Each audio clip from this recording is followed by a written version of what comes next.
Time now to welcome in CP the Fanchise, who is the creator of KnicksFanTV, a host on Sirius XM NBA Radio. CP, thanks for the time tonight.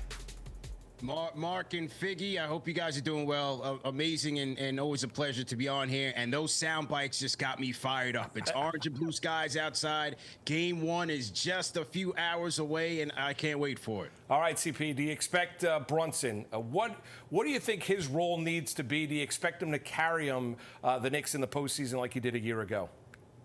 Mark, when all the hype in this series is about Cade Cunningham, people forget that Jaylen Brunson last year in the playoffs averaged 32 points per game. But this is a different playoff for Jaylen Brunson, Mark and Figgy. This is the first playoff series for Jaylen Brunson where he's coming in with a full deck. And so while he still needs to be the all-star version of himself, I expect Jaylen Brunson to lean on the help that he has. The supporting cast like Karl-Anthony Towns, Mikal Bridges, OG Anunoby finished the season very strong. The Knicks defense as a whole has to be there to lift this team far into the playoffs. But where this team is going to need Jaylen Brunson the most is in crunch time. To me, this is the NBA's clutch player of the year. He showed it time and time again. This is why he's been our all-star, and that is where Jaylen Brunson has to shine the brightest. No doubt, Captain Crunch. One guy who, though, has stepped up in a big way when Brunson was out was OG Anunoby. Do you think he's going to take his game to the next level here in this series?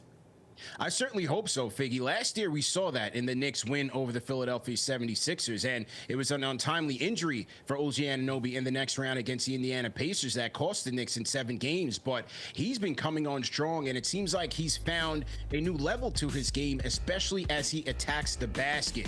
And so that is why it's going to be important for Jaylen Brunson and even Tom Thibodeau to devise plays to get OG Anunoby going early, utilize his aggressiveness to get to the free throw line, and also his three-point shot has been ferocious. But where he's going to be most important is going to be guarding Cade Cunningham, another all-star for the Detroit Pistons, and that is the head of their snake. That is where OG Anunoby has to make his money in this series. All right, CP, everyone, when they look at playoff series, talk about X factors. Mikal Bridges is getting a lot of that buzz. Do you think Bridges needs to be brilliant for the Knicks to advance past Detroit in this series?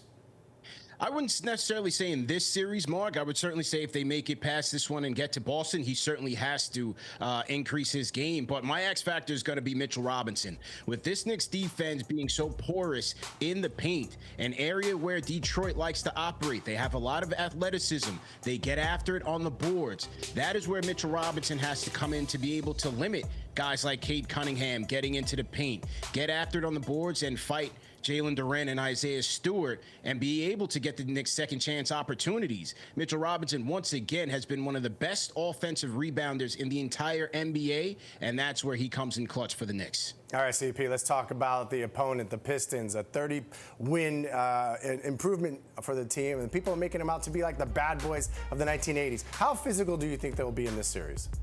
This is going to be a physical series, Figgy. We saw that in the last game of the regular season between these two teams. In the second half of that game, when the Knicks had that lead, Detroit really showed them what they can expect in the playoffs, and that was a physical contest. The Pistons were not backing down when Karl-Anthony Towns would attack the paint and post up guys like Isaiah Stewart, and that is their identity. They finished in the top 10 in the NBA in defense. That's what JB Bickerstaff wants his guys to hang on, and that's what the Knicks have to be on guard for. This Pistons team is very opportunistic, guys. Knicks have to be careful with the ball because if they turn the ball over, that is how the Pistons like to get out in transition and get their points. All right, CP, I want to ask you about the future of Tom Thibodeau. A lot of people have called it into question last 2 weeks. Should the Knicks fall in the opening round against the Detroit Pistons, how much pressure do you think is on Thibs in this series? Mark, I would say a lot, because if the Knicks did lose this series, then there's a lot of questions that have to go around the entire team from top to bottom, from the coach to the makeup of this roster. And so if this team should lose this series, you have to look at the coach and ask the question, is this the coach that can maximize the talent on this roster? He's seen his peers head to the chopping block late in the season, including Michael Malone just a week before the playoffs start. That's the former head coach of the Denver Nuggets. Taylor Jenkins, former head coach of the Memphis Grizzlies, was shown the door just a week prior to that. So I think there is pressure on Tom Thibodeau to make sure that he's putting his guys in the best position to succeed and that they in turn are executing on the court. CP, who do you like in the series?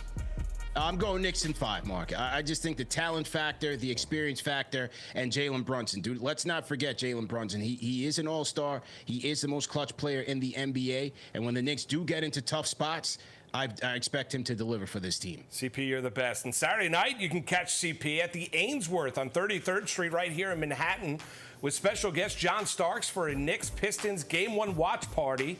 Tell us a little bit about the event, CP. Yeah, Figgy, it's going to be action-packed on Saturday. Starting at 4 p.m., the legend, my idol, John Starks, is going to be joining me for a one-on-one conversation. He's then going to have we have a meet and greet set up for a select few fans, and then the action will start at 6 p.m. It is a family show, so children are welcome.